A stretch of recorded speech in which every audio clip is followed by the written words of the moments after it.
O segundo conjunto de características para definir um processo de educação ambiental, ou os princípios de um processo de educação ambiental, é entender a natureza complexa da questão ambiental, que é uma expressão bastante batida, a gente lê isso em diversos textos, que fala da natureza complexa, mas da forma como vocês escreveram os relatos de vocês, dá para a gente chegar bastante ao detalhe do que significa efetivamente essa tal natureza complexa da questão socioambiental.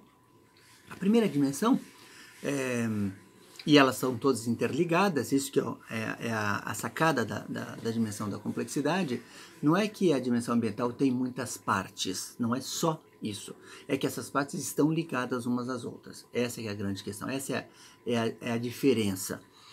Que a gente, até mesmo quem tem uma visão mais conservadora da questão ambiental, ou mais biológica, sempre reconhece as outras dimensões, mas não percebe ou não quer perceber as relações que essas partes têm. Aí vem a dimensão da complexidade. Então, a primeira dimensão é a dimensão ecológica. Não é uma primeira por ordem de importância, mas é uma que eu acabei escrevendo. É a mais comum, né? É a dimensão verde da questão ambiental. É a dimensão que mostra a relação entre as sociedades humanas e a natureza. A dimensão que vê a degradação que está acontecendo na natureza. A dimensão que vê o potencial que a natureza tem em oferecer riquezas para a gente. A dimensão que percebe essas relações entre a própria natureza, entre o meio biótico e abiótico, por exemplo, entre animais e vegetais, entre vegetais e meio físico. Então, entender essa questão é bastante importante e a relação que nós temos com a natureza é uma dimensão importante. Não dá para a gente deixar menos importante essa dimensão. Ela é importante, ela não é única.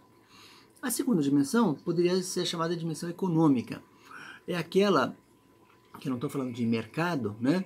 Não estou falando só de dinheiro, mas a dimensão econômica é aquela que olha para uma sociedade e tenta entender como é que essa sociedade produz suas riquezas, como é que ela distribui as suas riquezas e como é que ela consome as suas riquezas. Essa é a economia. A economia é esse estudo da produção, da distribuição e do consumo das riquezas. Se está sendo bem distribuído ou mal distribuído, se está sendo consumido de modo perdulário ou não, né? Essa dimensão econômica é